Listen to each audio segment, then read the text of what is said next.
Bones have hard and non pliable, सही है ना? तुम लोग भविष्यवाणी भी कर लेते हो कि पढ़े बिना बता दिया कि सही है। अच्छा, चलो तो अब जरा आ जाते हैं वापस से, ध्यान दें। तो हमारा जो चैप्टर है स्ट्रक्चरल ऑर्गेनाइजेशन इन एनिमल्स, उसका हमने एनिमल टिश्यू वाला पार्ट तक किया। अभी इसमें मस्कुलर और न्यूरल टिश्यू बचा है, पर मस्कुलर और न्यूरल टिश्यू मैं आपको तब पढ़ाऊंगा जब हम बात करेंगे लोकोमोशन, मूवमेंट और नर्वस सिस्टम के बारे में, तब उसे साथ में पढ़ेंगे, जिससे कि उस टाइम पे जितना वहां लिखा है और ये दोनों चीजें साथ में कवर हो जाए। अब अगली बात आती है कि चैप्टर में अपने सिलेबस में अगला टॉपिक आता है कॉकरोच। तो आप किसके बारे में बात करेंगे? कॉकरोच के बारे में। ब्लड के बारे में बेटा बात करेंगे, बॉडी फ्लूइड सर्कुलेशन पढ़ेंगे तब। तो अब बाकी चीजें ह्यूमन फिजियो में जो जैसे जहां आता जाएगा वहां पढ़ते जाएंगे अपन। तो अभी आ जाते हैं कॉकरोच पे। ठीक, अब जरा कॉकरोच में देखो, सबसे पहले इनका कलर लगभग कैसा दिखाई देता है? ब्लैक या ब्राउन? तो कॉकरोच का जनरली कलर कैसा होता है? ब्लैक या ब्राउन जैसे कलर के कॉकरोच होते हैं। तो अपन ने कहा कि नॉर्मली कलर कैसा रहेगा? Blackish brown. अब देखिए अगला, एनसीईआरटी कहती है कि अगर हम ट्रॉपिकल एरियाज में बात करें, कहां पे बात करें? Tropical areas. ट्रॉपिकल एरिया का मतलब क्या है? इक्वेटर के आसपास का जो एरिया होता है उसको अपन क्या बोलते हैं? Tropical area. इक्वेटर अपनी इंडिया से होकर पास करता है ना, साउथ इंडिया के बीच में से। तो जो इक्वेटर है वहां पे टेम्परेचर यूजुअली क्या रहता है? ज्यादा, और वहां नमी भी ज्यादा होती है। तो वहां पर अगर हम बात करें ट्रॉपिकल एरिया में, तो एनसीईआरटी कहती है कि ब्राइट येलो या ब्राइट रेड, येलो और ग्रीन कलर के कॉकरोच पाए जाते हैं। तो कौन कौन से कलर के कॉकरोच पाए जाते हैं? तो अपन ने कहा कि ब्राइट रेड है, येलो है और ग्रीन कलर के कॉकरोचेस पाए जाते हैं। पर वो आपको नॉर्मली कहां मिलेंगे? ट्रॉपिकल एरियाज में। बाकी जनरली अगर बात करें तो ब्लैकिश ब्राउन। अब अगली बात आती है कि कॉकरोच की जो लेंथ है, ये लेंथ होती है 1/4 इंच से लेकर के कितने तक? 3 इंच तक। तो लेंथ बेटा कितनी है? 1/4 से लेकर के 3 इंच, यानी कि इसे सेंटीमीटर में कन्वर्ट करें तो 0.6 से लेकर के 7.6 सेंटीमीटर तक कॉकरोच की लेंथ होती है। यहां जब मैं कॉकरोच की बात कर रहा हूं, तो अभी मैंने किसी स्पीसीज की बात नहीं की है ना, तो हम ओवरऑल सारे कॉकरोचेस की बात कर रहे हैं कि जितने भी कॉकरोच हैं उन सब में अगर हम एवरेज लेंथ देखें तो कॉकरोच की लेंथ 0.6 सेंटीमीटर, यानी कि 6 मिलीमीटर से लेकर के 7.6 सेंटीमीटर तक इनकी लेंथ होती है। अब बताओ, कॉकरोच दिन में निकलते हैं कि रात में? तो रात में जो एनिमल एक्टिव हो उसको क्या बोलते हैं? नॉकटर्नल। जो एनिमल रात में एक्टिव हो क्या कहेंगे? नॉकटर्नल। तो कॉकरोच से रिलेटेड जितने भी हिट वगैरह के ऐड आते हैं उन सब में कॉकरोच हमेशा कब निकलते दिखाया जाता है? रात में। अब नॉकटर्नल के बाद फिर अगली बात आती है कि अगर हम कॉकरोच को देखें तो कॉकरोच जैन धर्म तो मानता नहीं है। जैन धर्म नहीं, इनके यहाँ धर्म होता ही नहीं है। तो मतलब ऐसा तो है नहीं कॉकरोच केवल वेज फूड खाएगा।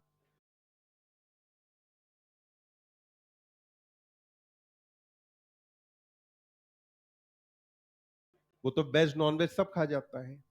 और जो अगर वेज नॉनवेज सब खा जाता है उसको क्या कहेंगे? ओमनीवोर। तो अपन ने कहा कि नॉकटर्नल है और कैसा होता है? ओमनीवोर है। तो ओमनीवोर का मतलब हुआ कि ये हर तरीके का फूड कंज्यूम कर लेता है। इवन एनसीईआरटी में नहीं दिया है, कॉकरोच के अंदर कैनिबलिज्म भी पाई जाती है। यानी कॉकरोच कौन होता है? कैनिबल।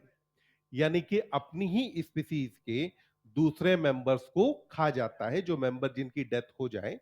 जैसे हिट वगैरह के ऐड में आता है ना कि कॉकरोच आएगा, खाएगा, मर जाएगा, फिर दूसरे कॉकरोच उसको खाएंगे और वो भी मर जाएंगे। तो दूसरे कॉकरोच क्यों खाएंगे? क्योंकि कॉकरोच कैसा होता है? कैनिबल। तो इसी के साथ के जो मरे हुए कॉकरोच हैं, इनको भी ये खा जाता है, तो इसलिए एनिमल कैसा रहेगा? कैनिबल। अब देखिए, जनरली कॉकरोच को जब देखें तो इसके विंग्स आपको लगता है ना पूरी बॉडी को कवर कर रहे होते हैं।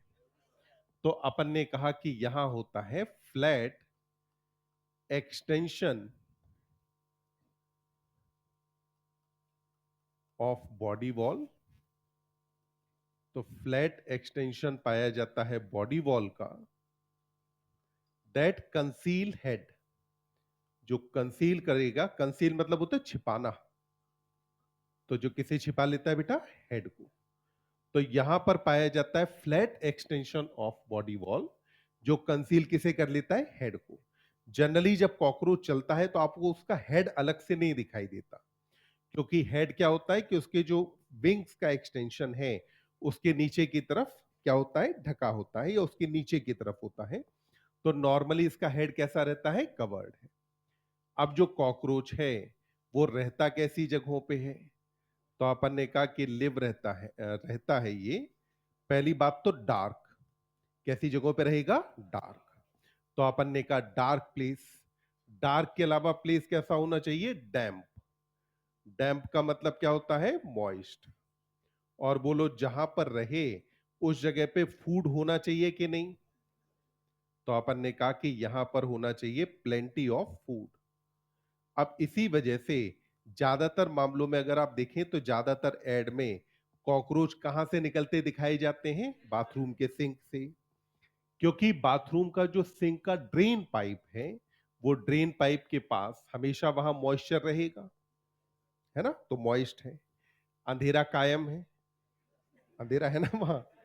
और चाहे आप कितनी साफ सफाई क्यों ना रख लो, फिर भी ड्रेन पाइप में कुछ ना कुछ खाना तो जाएगा ही जाएगा। तो वहां पे फूड अवेलेबल है, मॉइस्चर अवेलेबल है, डार्कनेस है, इसलिए कॉकरोच जनरली ऐसे प्लेसेस के अंदर रहता है। तो ये अपन ने कहा कि रहता कहां पे है। अब मुझे बताओ अगली बात, जब भी अगर आप कॉकरोच को पकड़ने या मारने की कोशिश करें तो ज्यादातर मौकों पे ये भागता है या उड़ता है? ज्यादातर मामलों में भागता है। कॉकरोच की केस में फ्लाइट होती है, पर फ्लाइट बहुत ज्यादा देखी नहीं जाती है। तो अपन ने कहा कॉकरोच होता है फास्ट रनर। कैसा है बेटा? फास्ट रनर है। और जब भी अगर एनिमल फास्ट रनर हो तो ऐसे एनिमल को अपन बोलते हैं कर्सोरियल। तो ऐसे एनिमल को क्या कहा जाता है? कर्सोरियल। अब कर्सोरियल टर्म वैसे एनसीईआरटी में नहीं है, पर अगर आपको याद रखनी हो तो कर्सोरियल टर्म जो है इसे आप कोरिलेट करो कर्सर से। कंप्यूटर में कर्सर होता है ना, अपन माउस जरा सा मूव कराएं और कंप्यूटर पे कर्सर बहुत तेजी से भागता है। तो जो तेजी से भागे वो कौन? कर्सर। तो एनिमल में जो तेजी से भागे वो कौन? कर्सोरियल एनिमल कहा जाता है। तो एनिमल हमने कहा कि ये फास्ट रनर है। अगली बात हमने कहा कि दे आर सीरियस पेस्ट। ये क्या है बेटा? Serious paste. पेस्ट का मतलब होता है एक ऐसा एनिमल जो हमारे खाने को नुकसान पहुंचाए। एक ऐसा एनिमल जो हमारे फूड को नुकसान पहुंचाता हो, उस एनिमल को क्या कहते हैं? पेस्ट। अब मान लो किसी भी बने हुए खाने में अगर फूड के अंदर गलती से भी हमें उस प्लेट के आसपास कहीं कॉकरोच दिख गया, तो वो प्लेट अब अपने काम आएगी कि बेकार हो गई? तो हमारा खाने का नुकसान हुआ ना। तो खाने का नुकसान हुआ, तो इसलिए हमने कहा कि सीरियस पेस्ट है। और दूसरा, अपन ने कहा कि ये वेक्टर्स हैं डिजीज के। तो वेक्टर ऑफ डिजीजेस, तो कई सारी डिजीज के वेक्टर हैं। जैसे कि जितने भी ऐड होते हैं कॉकरोच वाले, उस सब की शुरुआत होती है कि एक बच्चा बीमार होता है, तो डॉक्टर आके बताता है कि आपके घर में ऐसा ऐसा होता है इसलिए बच्चा बीमार है। तो मतलब कि जो कॉकरोच है वो क्या बीमारी फैलाता है? यस। तो वो एनिमल जो पैथोजन को स्प्रेड करने में रोल प्ले करता हो, उस एनिमल को अपन क्या बोलते हैं? वेक्टर। अब अगली बात देखिए, इसमें कहा कि they have become residents of our homes. तो ये क्या बन गए हैं? Residents of our homes. तो यानी कि कहां रहने लगे हैं? हमारे घरों में। अब यहां वापस से एनसीईआरटी को समझू तो इसका मतलब जब एनसीईआरटी ऐसा कह रही है तो एनसीईआरटी साथ में ये भी कह रही है ना कि पहले ये हमारे घरों के रेजिडेंट नहीं थे, बाद में हमारे घर के रेजिडेंट बने हैं। तो बोलो धरती पे पहले कौन आया? कॉकरोच की आदमी। तो मतलब जब हम नहीं थे तो हमारे घर भी नहीं थे, कॉकरोच तो तब भी था। बल्कि रादर हमने अपने घर तो बहुत बाद में बनाए हैं, कॉकरोच उससे पहले था। तो कॉकरोच तब भी पाया जाता था। बाद में जब हमने अपने घर बना लिए तो कॉकरोच आकर के कहां रहने लगा? हमारे घरों में। तो इसीलिए एनसीईआरटी कहती है दे have become residents of our Holmes. अब एक बार कॉकरोच में फर्स्ट पैराग्राफ पढ़ो एनसीईआरटी का।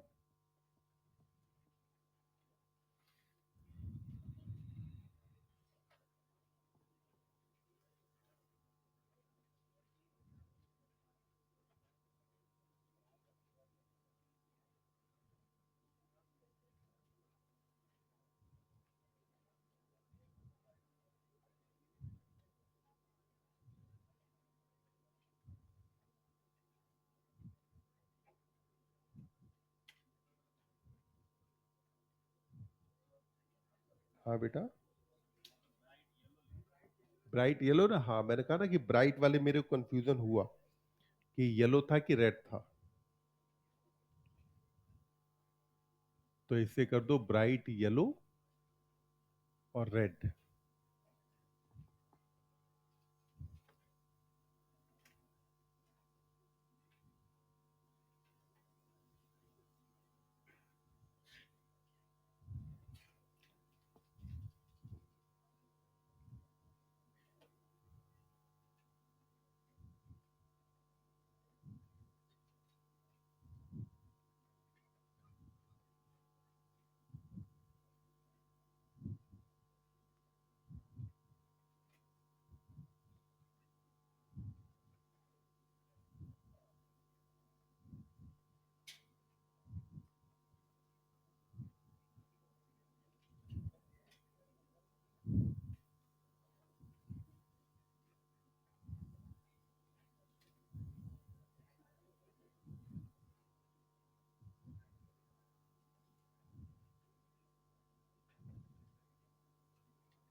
पढ़ लिया? अब जरा एक चीज पे और साथ में ध्यान दे लें। देखिए, अब जो मैंने कहा कि ऊपर की कहानी जितने भी तरह के कॉकरोच हैं सबके लिए एप्लीकेबल है। अब इंडिया में सबसे कॉमनली जो कॉकरोच पाया जाता है वो है पेरिप्लेनेटा अमेरिकाना। तो सबसे कॉमनली कौन है? पेरिप्लेनेटा अमेरिकाना। इसका एक बार क्लासिफिकेशन देखते हैं। क्लासिफिकेशन में अगर आप देखें तो कॉकरोच के फाइलम का नाम क्या है? आर्थ्रोपोडा। बोलिए, आर्थ्रोपोडा का जो नाम था वो जॉइंटेड लेग्स की वजह से आया था। तो कॉकरोच के अंदर क्या पाए जाते हैं? जॉइंटेड लेग्स हैं। क्योंकि इसके अंदर जॉइंटेड लेग्स पाए जाते हैं इसीलिए कॉकरोच को आप कौन से फाइलम के अंदर रखते हैं? आर्थ्रोपोडा में। कॉकरोच की क्लास का नाम क्या है? इंसेक्टा। क्लास इंसेक्टा का एक और नाम होता है हेक्सापोडा। इंसेक्टा का दूसरा नाम क्या होता है? हेक्सापोडा। हेक्सा मतलब कितने हुए? 6। पोडा मतलब लेग। तो कॉकरोच के अंदर चलने के लिए पाए जाते हैं 3 पेयर ऑफ लेग। कितने लेग पाए जाते हैं बेटा? 3 पेयर ऑफ लेग्स यहां पाए जाते हैं। क्योंकि यहां 3 पेयर ऑफ लेग्स हैं इसीलिए कॉकरोच की क्लास का नाम क्या है? इंसेक्टा। जो आपने अभी डायग्राम देखा है कॉकरोच का, उसमें कॉकरोच के दोनों विंग्स एक जैसे ही हैं कि अलग अलग हैं? जब अगर विंग्स डिसिमिलर हो, अलग अलग हो, तो हम उनको रखते हैं ऑर्डर ऑर्थोप्टेरा में। तो ऑर्थोप्टेरा में क्यों रखा? क्योंकि कॉकरोच के अंदर पाए जाते हैं डिसिमिलर विंग्स। तो कॉकरोच के जो विंग्स हैं वो सिमिलर हैं कि डिसिमिलर? डिसिमिलर हैं, इसलिए कौन से ऑर्डर में रखा? ऑर्थोप्टेरा। जीनस का नाम पेरिप्लेनेटा, स्पीसीज का नाम क्या है? अमेरिकाना। तो ये हुआ कॉकरोच का क्लासिफिकेशन। अब इसके बाद अपन जो आगे बात करेंगे वो हम बात करेंगे पेरिप्लैनेटा अमेरिकाना के रेफरेंस में कि इसके अंदर क्या क्या कहानियां हैं ना। फैमिली का नाम ब्लाटिडी होता है, पर जब आप जूलॉजी में बात करते हैं क्लासिफिकेशन में, तो फैमिली कहीं भी इंपॉर्टेंट नहीं होती।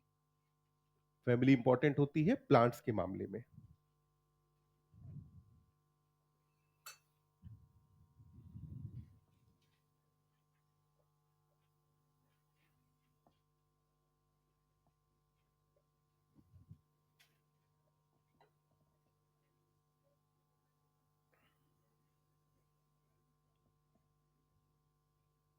हम्म, अभी तो नहीं, अभी तो बेटा तुम्हारे बैच में पढ़ा रहा हूं, दूसरा एक्सेल में। एक्सेल में अभी एचएसडी चल रहा है, तो ह्यूमन फिजियो इस साल तो भी मैंने कहीं नहीं पढ़ा है शायद।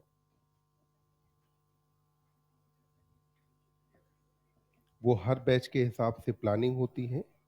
आपके बैच की जो प्लानिंग है जूलॉजी में, उसमें अपन पहले ये कंप्लीट करेंगे, फिर इवोल्यूशन कंप्लीट करेंगे, एचएसडी कंप्लीट करेंगे, फिर आएंगे ह्यूमन फिजियो पे।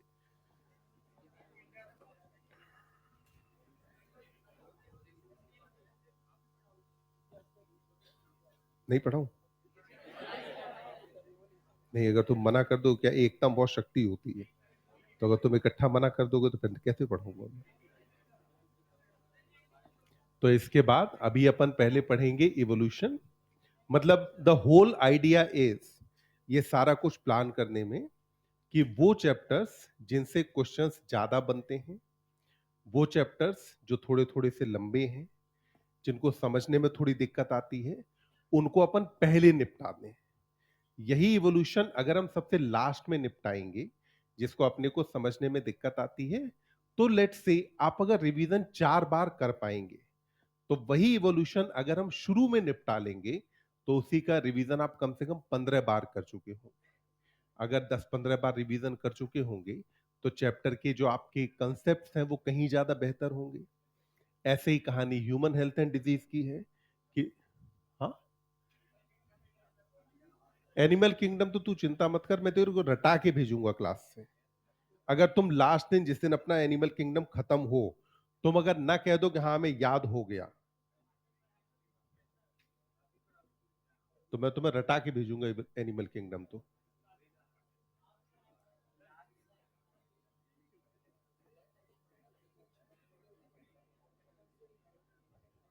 मतलब यहां पर जो बॉडी वॉल है कॉकरोच को जब आप देखते हैं, तो इसके पंख और इसकी जो बॉडी वॉल है, वो एकदम फ्लैट से दिखाई देते हैं, और हेड उनके नीचे छिपा होता है।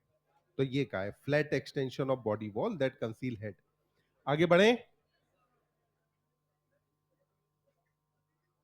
क्या बेटा? एनसीईआरटी के हिसाब से नहीं खाते, ठीक। भारत में शायद नहीं खाते हैं, खाते। अब बाकी अगर कोई कॉकरोच फ्राई खाता हो तो बात अलग है, ठीक।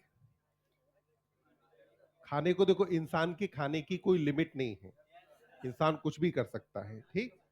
उसमें भी स्पेशली जहां से जो है क्या कहते हैं, हम जैसे चाइनीज लोगों की जब बात करते हैं, तो चीन के बारे में हम कहते हैं कि वो तो कुछ भी कर सकते हैं, ठीक।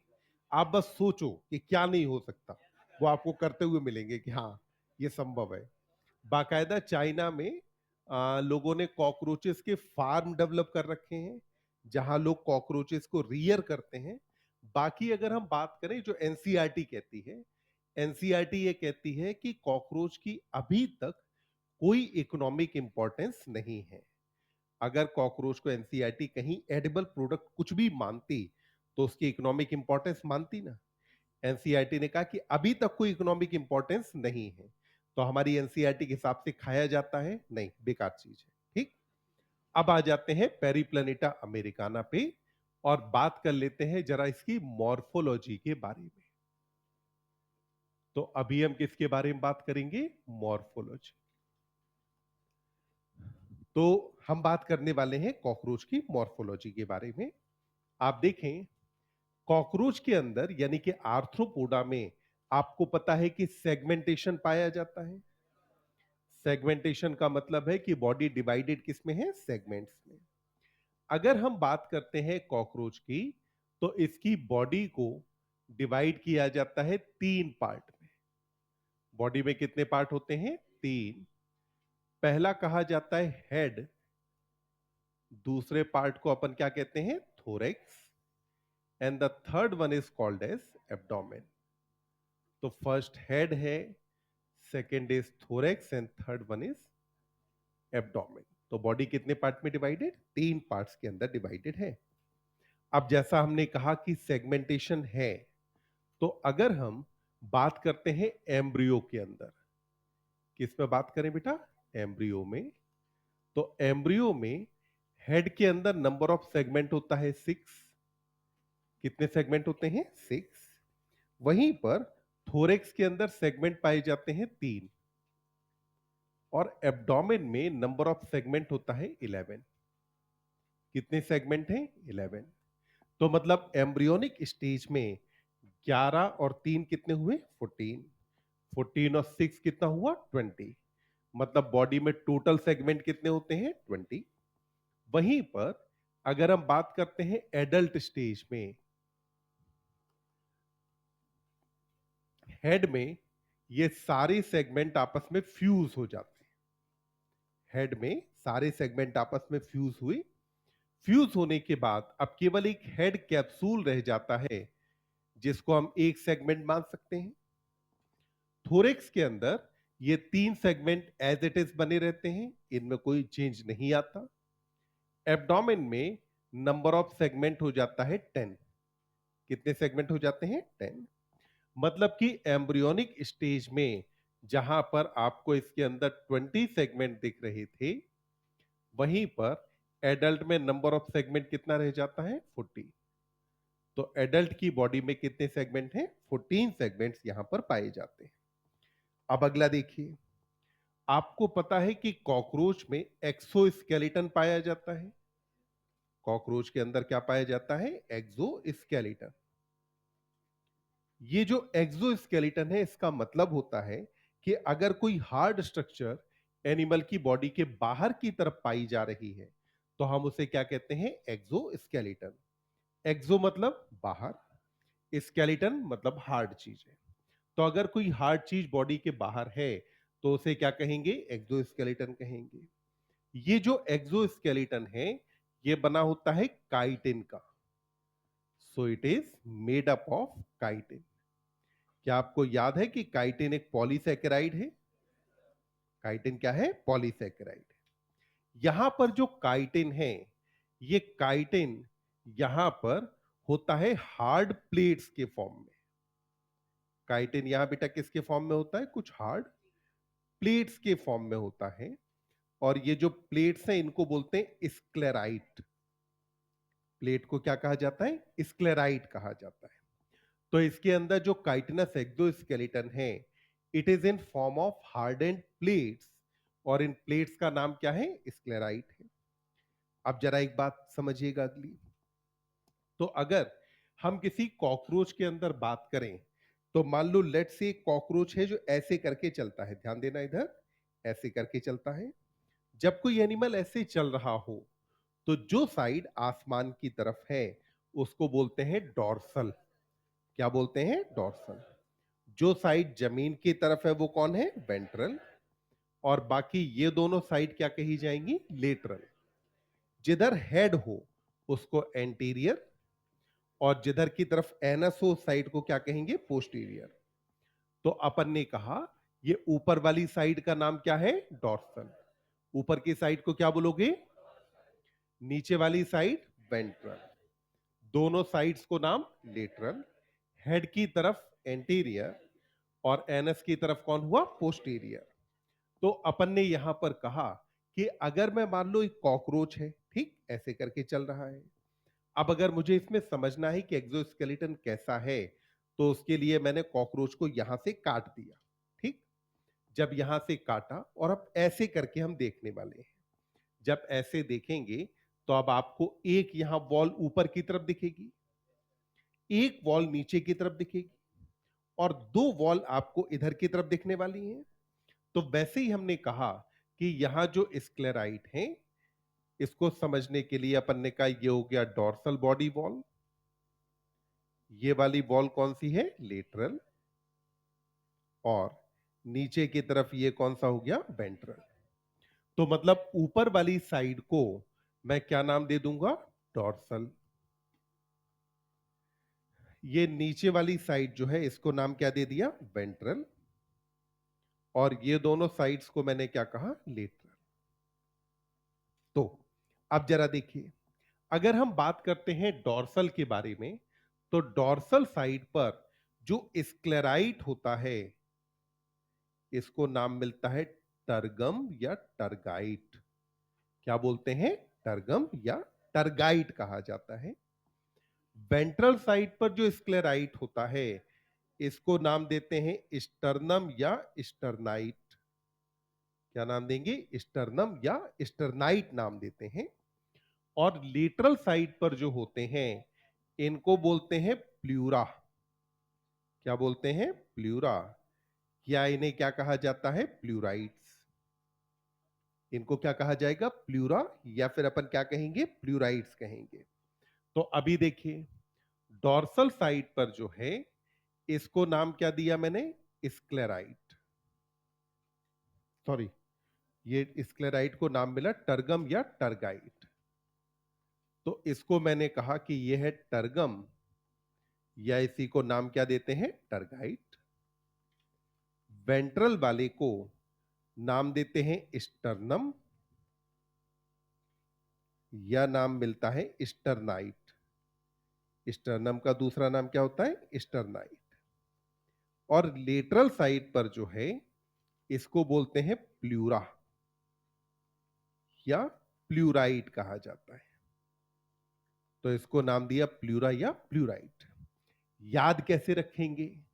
तो आप याद रखिए DVL अपॉन TsP2।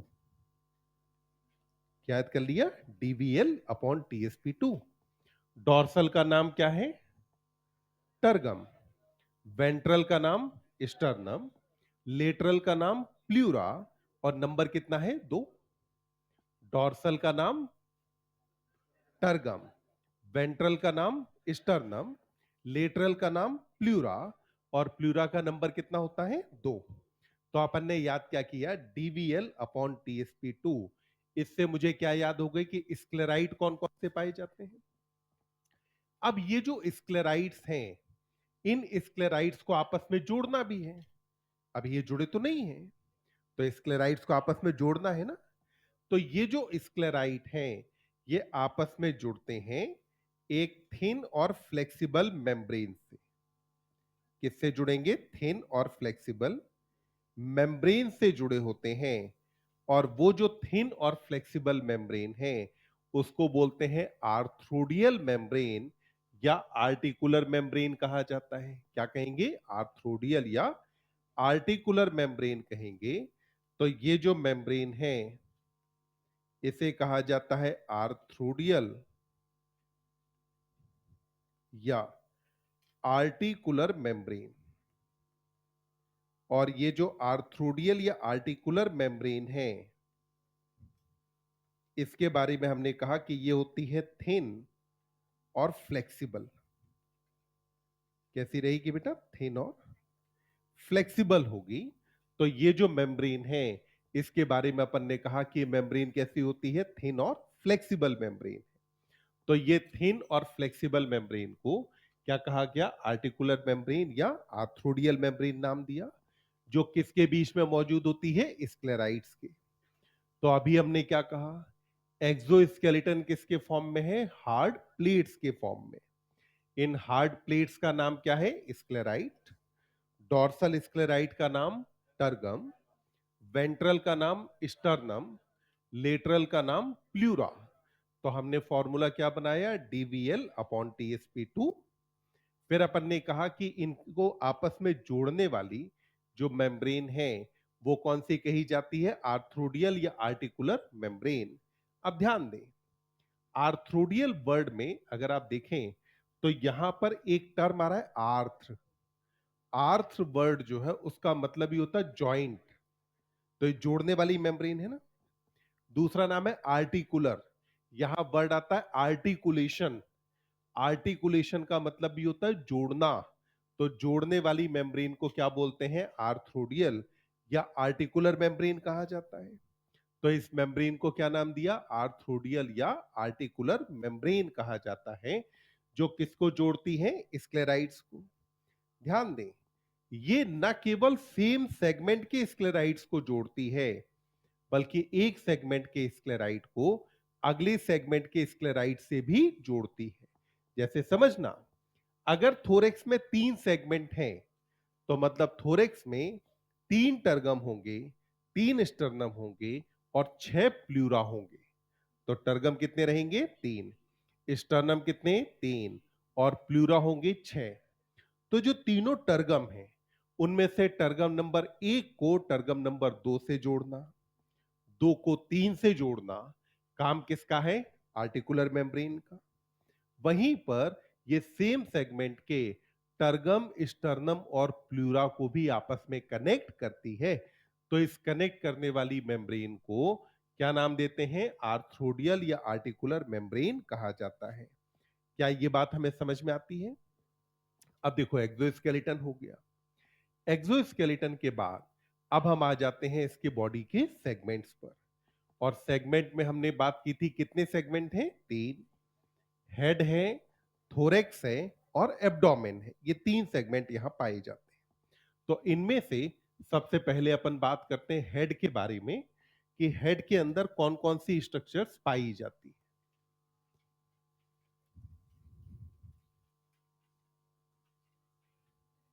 पहली बात, head is at right angle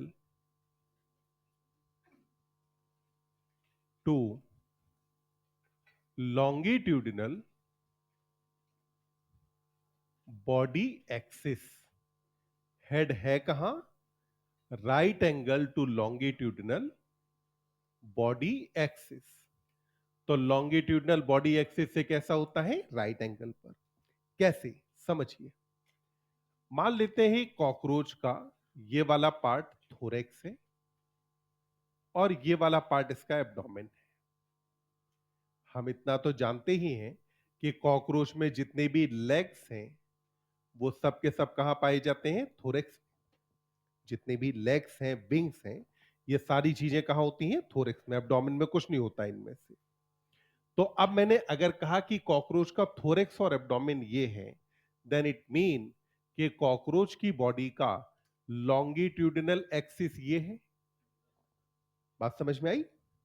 हमने कहा कि हेड कहां होता है? इस लॉन्गिट्यूडिनल एक्सिस के राइट एंगल पर। राइट एंगल पर होने का मतलब है हेड ऐसे है। तो ये जो हेड है, अगर आप इसका एक्सिस देखें तो हेड ऐसे करके है। तो क्या हेड लॉन्गिट्यूडिनल बॉडी एक्सिस से राइट एंगल पे है? क्या ये लॉन्गिट्यूडिनल बॉडी एक्सिस की सीध में होता है?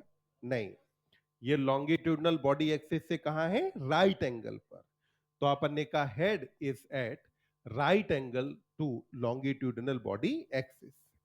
अगली बात, ये जो हेड है, it is triangular in shape. Head का शेप कैसा रहेगा बेटा? ट्राइंगुलर। तो अपन ने कहा कि हेड ट्राइंगुलर है शेप में। अभी हमने देखा था हेड के फॉर्मेशन में कितने सेगमेंट फ्यूज हुए थे? 6 ना? तो हमने कहा कि it is formed by fusion of 6 segments. तो formed by fusion of 6 segments. तो कितने सेगमेंट फ्यूज होकर के हेड बनाते हैं बेटा? 6 सेगमेंट आपस में फ्यूज होते हैं और ये फ्यूज होकर के फॉर्मेशन किसका करते हैं? हेड का। तो हेड के फॉर्मेशन में कितने सेगमेंट फ्यूज होने वाले हैं? 6 सेगमेंट फ्यूज होंगे और इनके फ्यूज होने से फॉर्मेशन किसका हो जाएगा? हेड का। अब यहां हेड के बारे में आगे बात करते हैं।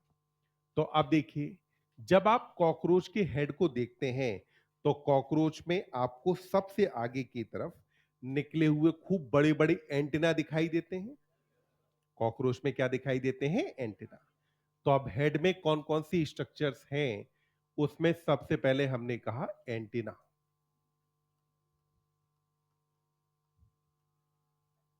एंटीना का नंबर होता है 1 पेयर। कितना नंबर है?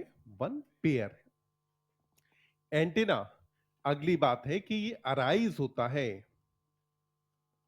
From membranes sockets.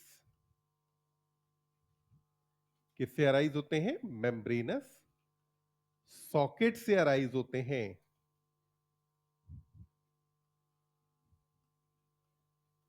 In front of compound I.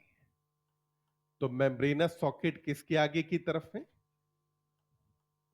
Compound आई के आगे की तरफ है। तो अपन ने कहा कि इन फ्रंट ऑफ कंपाउंड आई। तो कंपाउंड आई के आगे की तरफ मेम्ब्रेनस सॉकेट्स पाए जाते हैं, और इन मेम्ब्रेनस सॉकेट से अराइज कौन होता है? एंटीना। ये जो मेम्ब्रेनस सॉकेट है, इसको बेटा हम कई बार एंटीनल सॉकेट करके भी लिख देते हैं। क्या लिख दिया जाता है? Antennal socket. हालांकि एनसीईआरटी यहां जो लिखती है वो मेम्ब्रेनस सॉकेट लिखती है, पर हम इसे कई बार क्या लिख देते हैं? एंटीनल सॉकेट भी कहा जाता है। तो हमने यहां पर कहा कि ये अराइज होते हैं एंटीनल सॉकेट से, और एंटीनल सॉकेट किसके आगे की तरफ पाए जाते हैं? तो अपन ने कहा ये पाए जाते हैं इन फ्रंट ऑफ कंपाउंड आई। तो कंपाउंड आई के आगे की तरफ पाए जाते हैं। अब एंटीना के बारे में अगली बात है कि एंटीना एक जॉइंटेड स्ट्रक्चर है। कैसी स्ट्रक्चर है? जॉइंटेड। अगर ये जॉइंटेड स्ट्रक्चर है तो मतलब इसके अंदर कई सारे सेगमेंट आएंगे, और एंटीना मॉनिटर करता है एक्सटर्नल एनवायरनमेंट को। एंटीना का काम क्या है? कि ये मॉनिटर करेगा एक्सटर्नल एनवायरनमेंट को। एक्सटर्नल एनवायरनमेंट को मॉनिटर करने का मतलब है कि एनवायरनमेंट में जो भी केमिकल्स वगैरह हैं उनको मॉनिटर करना, जो भी वाइब्रेशंस वगैरह हैं उन्हें मॉनिटर करना, ये सारा काम किसका है? एंटीना का। तो क्या एंटीना इसका सेंसरी ऑर्गन बन जाता है? यस। तो एंटीना कॉकरोच का क्या है? सेंसरी ऑर्गन है। आज यहां तक रखते हैं। कंपाउंड आई वगैरह, माउथ पार्ट्स, वो अपन बात कर लेंगे मंडे को। अभी अपन क्या करेंगे कि मॉड्यूल और ईएलपी में से एनिमल टिश्यू तक के जितने क्वेश्चंस हैं उनको हम एक बार सॉल्व कर लेंगे, और मंडे को डिस्कस कर लें। कल कर लेंगे ना सॉल्व? तो कल आप सॉल्व कर लीजिए, फिर इसके बाद हम मंडे को एनिमल टिश्यू तक के क्वेश्चन डिस्कस कर लेंगे। पीछे